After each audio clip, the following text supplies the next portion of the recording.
Arizona Territory, 1879. The sun beat hard on the cracked dirt outside Bisbee when Fallon Avery stepped off the stagecoach with blood on her knuckles and two children clinging to her skirts. Her dress was torn at the hem, her boots dust-caked and worn. She held herself like someone who expected to be hit, stared like someone who already had been. The driver gave her a wide berth, and the townsfolk didn't ask questions. Not when a woman came into town gripping a rifle like it was the only thing keeping her upright. She looked over her shoulder twice before stepping past the post office and into the shade of the mercantile awning. The boy, around 10, kept his little sister close. Her curls bounced as she moved, but her face stayed solemn. Fallon gripped their shoulders tighter when a tall man with a square jaw and a sweat-stained hat pushed through the saloon doors across the street. He saw her, really saw her, and he did not look away. Fallon stiffened. Her eyes narrowed. "Do not come over here," she muttered under her breath, but the cowboy was already crossing the road. He was rangy, sun-browned, with a stitched scar under one eye and a walk that said he had been in more fights than he won. But there was something quiet in the way he stopped a few feet from her and tipped his hat. "You need help?" he asked, voice rough like gravel but steady. "No," she said quickly. The boy beside her shifted. His lip had a healing cut. The little girl's dress was too thin for the season. Fallon pulled them both closer. The man saw it all. He did not ask again. "I'm Ashford Allen," he said after a beat. "People call me Ash. I work the Allen Ranch 7 miles west. My brother owns it, but I handle the stock." Fallon stared. "Why would I care?" Ash looked at the kids. "Because you're bone-tired and they're hungry, and I got space." "I'm not good," she warned, voice low and hard like she meant it. Ash nodded once. "Then be good to me and that'll be enough." Fallon blinked. She looked like she had not heard kindness in years. "I do not know you," she said flatly. "You do not have to," Ash said, "but you can come rest, just for a night." The boy tugged her sleeve. His voice was soft. "Mama." Fallon looked down at him, jaw clenched, then back at Ash. "I will not owe you." "You will not," Ash said. She studied him another long second, then nodded once. The sun was lower when they reached the Allen Ranch. Fallon sat stiff in the saddle, the girl asleep in her arms. Ash rode beside them, quiet. The house was small but well kept. A corral held 6 horses. A black dog barked once and ran up, tail wagging. The boy, his name was Preston, she finally said, knelt to pet it. The girl, Pearl, woke and smiled for the first time all day. Fallon did not smile. Ash showed them the spare room. "You can lock the door if it helps," he said. "I'll be outside." That night she did not sleep. She sat in the corner with her rifle across her knees and stared at the wall. The next morning, Ash found her boiling water for coffee like she had lived there a year. The kids were eating bread and jam. Fallon did not look at him. "You can stay," he said, pouring himself a cup. "Long as you need." She looked up. "Why?" "Because you needed help." "That is not a reason." "It is to me." She watched him, wary. "You do not even know what I have done." "Do not need to." Fallon's eyes darkened. "My husband left us in Santa Fe, took our money and my horse. Preston tried to chase him. He got kicked for it." Ash glanced at the boy's bruised arm, then back at her. "He will not be back. If he is, I will kill him." Ash nodded like that was reasonable. Fallon stepped closer, voice sharp. "I am not gentle. I do not know how to be soft. I have done things I am not proud of." "You are alive," Ash said. "You kept your kids alive. That counts." She stared. "You do not even flinch." "I have seen worse," Ash said, sipping his coffee. "Been worse." Fallon's hands shook. She set down the kettle. "I cannot be what you want," she said. "I do not want anything," he said. "Except for you to stop looking like you are waiting to be hit." Fallon turned away fast. Her shoulders hunched, but she did not leave. Days bled into weeks. Fallon started helping with the cooking. Preston followed Ash around, learning how to feed the horses. Pearl picked wildflowers and left them on the table every morning. Ash stayed patient. Steady, he never touched Fallon without asking, never pushed. One night after the kids were asleep, she sat beside him on the porch steps. "I used to be different," she said quietly. "I know," Ash said. "I used to laugh. I used to care." her hands twisted in her lap. But the world chewed it out of me. Ash looked at her. Then let it grow back. Fallon's eyes filled, but she blinked the tears away. Why are you like this? Ash gave a slight shrug. Because you showed up. She leaned against the rail. I do not trust Easy. You do not have to. They sat in silence. Crickets chirped. The wind picked up and brushed dust across the yard. Then Fallon said, I am not good. Ash looked at her. Then be good to me and that'll be enough. Fallon turned to him, face unreadable. Then she reached out and took his hand. She did not let go. 2 weeks after Fallon arrived, the rains came. They rolled in slow from the south, thick with the scent of creosote and damp mesquite. The clouds pressed low against the hills, and by mid-afternoon the dry earth had turned to slick red clay. The roof held, but barely rain tapped steady on the tin like a child asking to be let in. Ash had taken the ladder out at first light, patching the seam above the porch where water slipped through. Fallon stood below, arms crossed, watching his boots shift on the wet wood. You could wait till it dries. Ash looked down. And let it rot worse. She didn't argue, just stepped closer, ready if he slipped. Inside, Preston was carving a whistle with Ash's old penknife, and Pearl was humming to a rag doll Fallon stitched from an old flour sack. The house was warm, the air thick with the smell of beans and salt pork simmering over the stove. By evening, the wind had quieted, and the sky settled into a soft gray. Fallon set the kettle on the stove and sat in the chair nearest the fire, her skirts damp at the hem. Ash came in, shirt clinging to his back, and hung his coat by the door. You're soaked through, she said. I've been wetter. That's not the same as dry. Ash ran a hand through his hair and pulled off his boots. How's Preston's whistle coming? He's cut the same side 4 times. Seems proud of it. Ash chuckled under his breath and poured himself a cup of coffee before crouching near the hearth. Fallon's eyes followed him, slow and deliberate. I was 16 the first time I shot a man, she said, voice low. Ash didn't look surprised. You want to tell me why? He was standing in the door I needed. He nodded once. Then he picked the wrong place to stand. Fallon leaned back, eyes on the flames. I didn't look after, just ran. I was wearing my brother's coat, 2 sizes too big. It smelled of sweat and pine pitch. I remember that more than his face. Ash didn't speak for a long moment. Then, you still run? Not anymore. Good. She rubbed her hands together, knuckles scarred and pale. You ever do something that made you ashamed of surviving it? Ash's expression didn't change, but the air shifted. I once left a man bleeding in the snow so I could get free, he said. He called my name while I rode. Fallon's gaze didn't waver. Did he live? Not likely, she studied him. Do you carry it? I carry all of it. Thunder grumbled somewhere to the east. The fire popped, sending a brief spray of sparks up the chimney. Fallon stood and moved to the stove, spooning up 2 bowls from the pot. She handed Ash one without looking at him. I don't cook for just anyone, she said. I don't eat just anyone's food. They sat on the floor by the hearth, knees brushing, the bowls warm in their hands. Pearl's doll lay abandoned across the room, and outside the rain softened to a whisper. You should know, Fallon said, voice quieter now, I don't believe in forever. Ash took a slow bite, then looked at her. Then believe in small things, a roof that doesn't leak, kids that sleep through the night, a man who doesn't lie. She swallowed hard. You think that's enough? For me, it's all I ever wanted. Fallon's eyes drifted down to her bowl, her voice was barely audible. I don't know how to let myself want that. Then start at the edges, Ash said. Want the quiet, want the fire. Want the sound of Pearl laughing. Fallon's breath caught, and for a long time she said nothing. Then she set her bowl aside and reached for his calloused hand. I can want this, she whispered. Tonight. Ash closed his fingers around hers, firm and steady. Then be good to me, he said, voice low, and that'll be enough. The first calf was born in the middle of the night.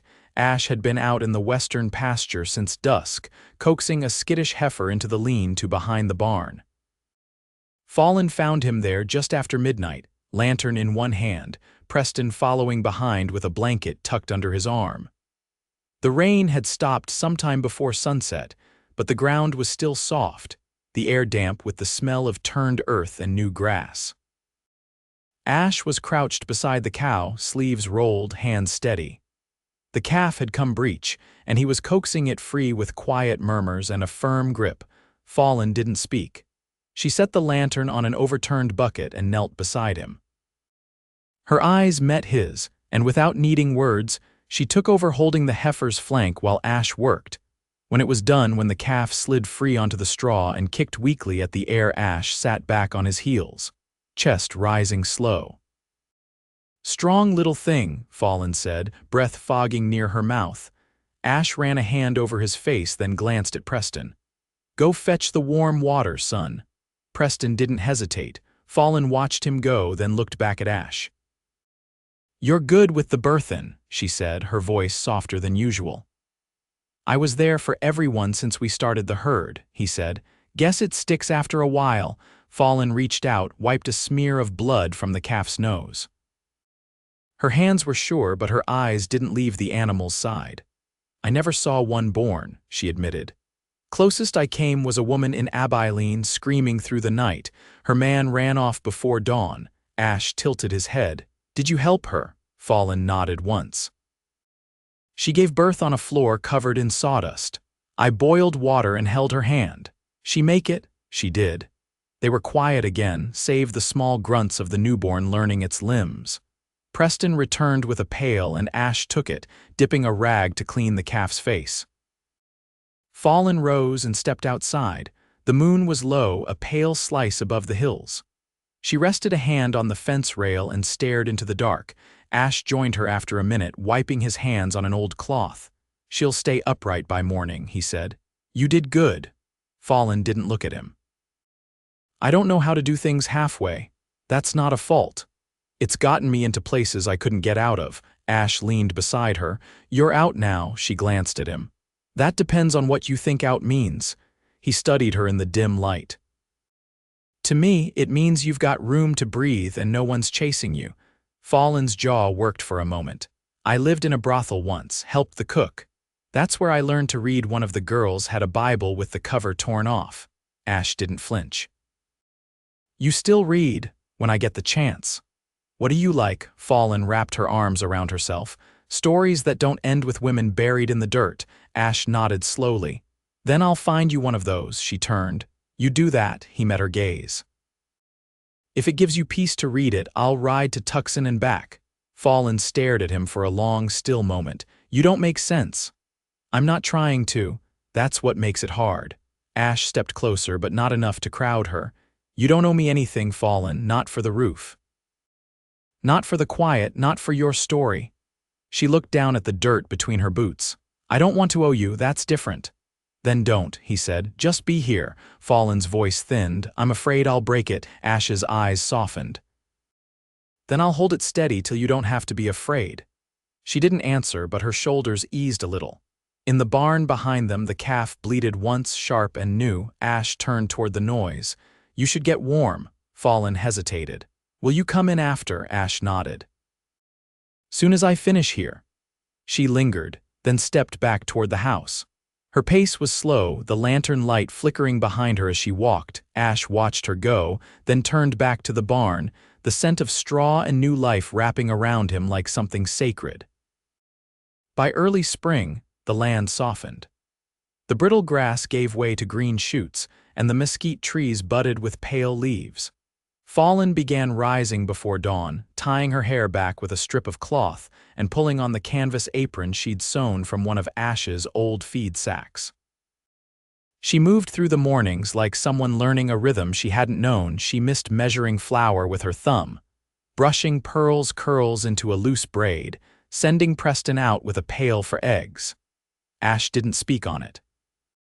He just made sure the gate was mended before she asked, and that the well bucket was never left dry. One evening, the wind blew cold again, and Fallon brought in the laundry early. She found Ash kneeling by the woodpile, splitting logs for the stove. "You been to Prescott?" she asked, stepping around the stacked cords. "Once," he answered, setting another log against the wedge. "Drove cattle through for a buyer. Didn't much like the way folks looked at my boots." Fallon watched the steady arc of his arm. "I was born there," Ash paused, axe midair. "That right?" "My father ran a smithy. My brothers worked it till the fever took two of them and the other ran toward California." Her voice was even, but her fingers twisted the hem of her sleeve. "He left me his tools when he passed. I knew what each one did, but not how to make them sing like he did." Ash leaned on the axe handle. "You still have them?" "I buried the box outside Santa Fe. Didn't want my husband selling them for drink." He nodded slowly, eyes on the earth. "You know, the old forge is still standing near the west barn. Was my uncle's before the war took his hand. You ever wanted to heat it up again? I wouldn't know where to start. You'd figure it." Fallon studied him. "You always believe people can go back to what they used to be." "No," he said. "But I think they can build something else with what's left." She said nothing, just stared past him at the blue line of hills gathering dusk. That night, after the children were asleep, Fallon took a tin box from the shelf above the stove. Inside were bits of leather, buttons, and a stub of graphite wrapped in cloth. She took it to the table and began to draw nothing grand, just the shape of a horse's bridle, lines showing where seams might lie. Ash came in from checking on the mare that had gone lame, his shirt damp at the collar, and stopped when he saw her hunched under the lantern's glow. "That yours?" he asked quietly. She didn't look up. "Just something I remember from my father's bench." He set his hat on the peg and stepped closer. "Looks right to me." "I've been thinking about the forge." Ash sat across from her. "So have I." There was a long silence. "I don't know how to do this," she said finally. "You are," Ash replied, Fallon's pencil stilled. "If I stay, it has to be by choice, not because I've nowhere else to go." Ash leaned forward, elbows on the table. "Then choose it, not for me, for you." Her eyes lifted, slow and deliberate. "You'd let me walk out if I wanted to." "I'd hate it," he said, plain and true. "But I'd let you." She looked down at her hands. "You're not what I expected." "I know," he said. Fallon folded the drawing, tucked it back into the tin, and closed the lid with care. Then she stood, came around the table, and placed her hand on Ash's shoulder. "I'm not going anywhere," she said. Ash turned his head slightly, just enough so their eyes met.